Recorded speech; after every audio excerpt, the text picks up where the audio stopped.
top level. Cesar, what are your initial thoughts when this announcement came? What were your initial thoughts on everything, and how are you feeling now, and what do you want to see, I guess, from the club? I think it's a good thing. If anything, I say finally, about time. Yeah, no doubt. Because like how I was saying, like back when my time, we're playing club. It's like, where do you go after that? You know, like Yeah, we don't have a pro team to support. We don't have an academy to look forward to trying out. It's either make it or not, and especially like there's so much talent in Grand Rapids, which is crazy. Like people don't know that. It's just Grand Rapids is really like a soccer city. It's so insane how much talent is in here, and most definitely. so much talent that's been wasted Yep. because there's no chance. Put it Yes. like that, like the bigger cities. Like I've played all over, and you just see it's a different atmosphere. Like in other big cities, like let's say Illinois, Texas, New York, Florida, they all have a pro team, and obviously, MLS is a growing. It's still growing, So it's time that is gonna start spreading. The World Cup is gonna help for sure Hmm. to spread, the game out, and especially here, I think is very cool because now younger guys actually have that idea of like, if I do want to go pro, I can take this route. I can play for this team and actually make it where I want to be. Do you wish you were 5 years younger? Yes. Yes, I do. I Yeah. always tell it to my players. I'm like, dude, if I had this when I was in my age, Oh I would have man. been pro. I Yeah, would that's have been crazy. I mean, pro. bro, that's the thing though. Like, think about now you get to actually coach these players, and Yeah. you get your next thing, and you're so connected already here in Grand Rapids, Caesar. Like, you're going to be able to say, "Hey, you got to look at this kid." Yeah, it's awesome. It's Y- awesome. I'm looking forward to it. I was watching earlier and like I'm gonna be at the first game too, so No doubt. it's Oh, it's no, it's trust cool. me, you'll be there. We'll be in the suite if there's a suite. Yeah, I need to be up there with the Yeah. Raptors.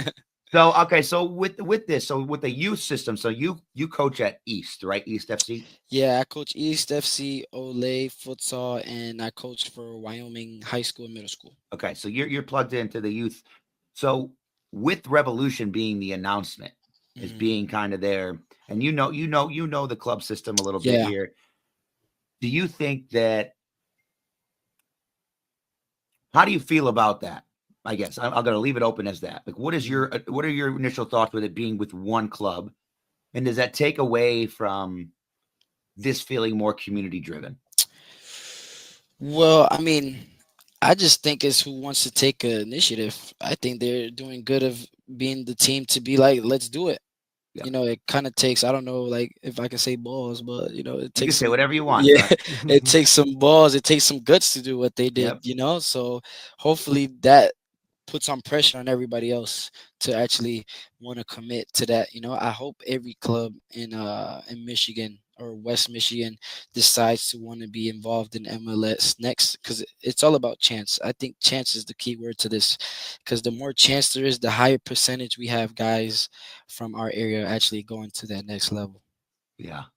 Jay, and and what you've seen in Columbus, how does Columbus do this? So there's, I mean, I know there's there's the academy team that you have. Well, yeah. So Columbus they used to have club teams, but they weren't exactly 100% a true academy affiliated with the Crew.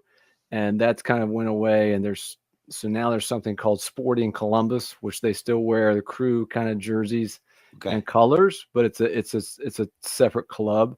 But the Crew has, obviously they don't isn't a women's side, but there's a men's side, and there is an academy team. They have an MLS 2 team, which is like their second team, their reserves, what you would call it.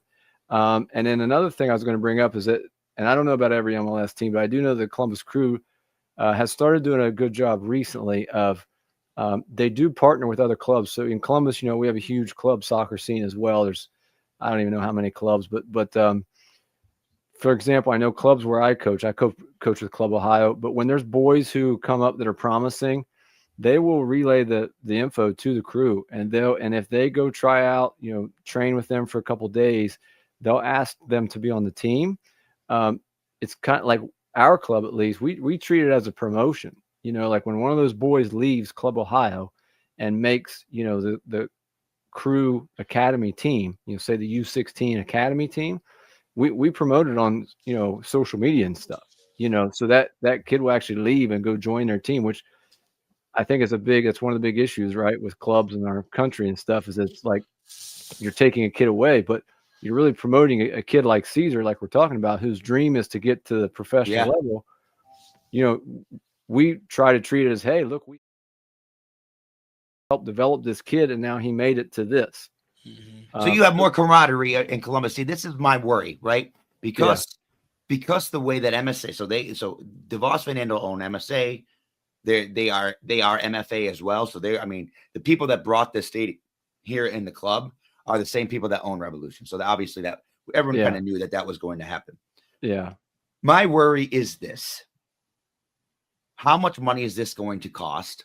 And what is that feeder system going to look like for you to be able to do that? Like, we have to have a better approach. Like, this can't be, oh my God, Revolution's this, and now you're forcing these players to get to this level to reach this feeder team an astronomical price. Like, that needs to be adjusted. This should be, and if we want to get behind this, our community's got to put together the best of the best and to do exactly what you're talking about. Our coaches need to collaborate and say, hey, this is the pool, and we all got to help each other out, promote the talent within our city, and all be behind it and say, no, it can't start being segregated and saying this guy knows best. We all go through here, because soccer's not like that. And you got to let competition be competition, and let then the players fight it out and prove it. Like, opinions bullshit. Don't care about it. Like, you need to have this funnel that is accessible. Like, you can't.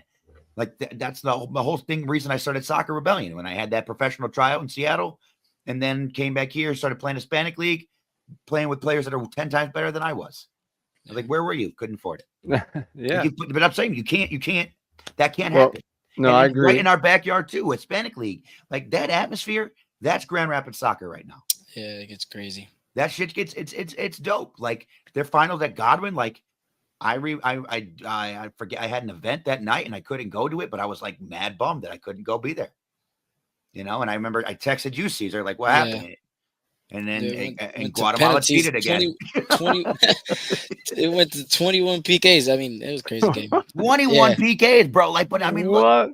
Just know, know, it's crazy. Yeah. I would bet. So with the Soccer Rebellion traveling around the country, right? 70, 80% is Hispanic everywhere we go. I would bet that if you want to look into the soccer culture around the United States, you go to those type of games. That's where the real. That's the real. I mean, it's not just Hispanic people playing. It's just I want to call it. It's just the raw talent. It's the raw talent. Because like I was having a conversation with somebody like, let's say, like Manchester City, like the way they play, you can kind of tell it's like they're like robot players. They just have changed it a little bit. Yeah, they're one direction where they just dribble, pass back, dribble, pass back. And if you go to, let's say, the favela in Brazil, Colombia, everywhere, and you see these guys the things they're doing aren't taught. It's just whatever they sense they're doing it, and that's what separates them for those kind of players, And like, back to where you were saying, like I don't know if you guys ever heard of the Alianza, where they have tryouts in like Chicago. Yes. And like those players go and they try out, and then they, like how you said, they battle it out, and like the last 11 get offers from professional teams from Liga MX, the Mexican league. Yeah. And then they go to the reserves over there, to their academies, and then if they prove themselves, they'll to get to that level. So I think we should like push, instead of like, let's say, like how you said, you have to go to this club to reach that level, maybe just have a program where it's like an annual thing, or 2-3 times a year, where, hey, come out here to have a chance to come play, battle out, and have all the MLS scouts, including our team, and have that be a way to find that kind of talent, I love that. That's what it should be. You can make that, and you can make that mad fun. Like, if you did that, like March Madness in basketball, cool, you can make it an all-out thing. But I mean, at least be honest about giving opportunity to everybody. Like, you can't base it on a club, because clubs have more to do with convenience and what people can afford than anything else, and that's the real truth of it. And so that's not fair to these players that have these young dreams but aren't in the same affluency state. Like that's bullshit. And we have to like acknowledge that.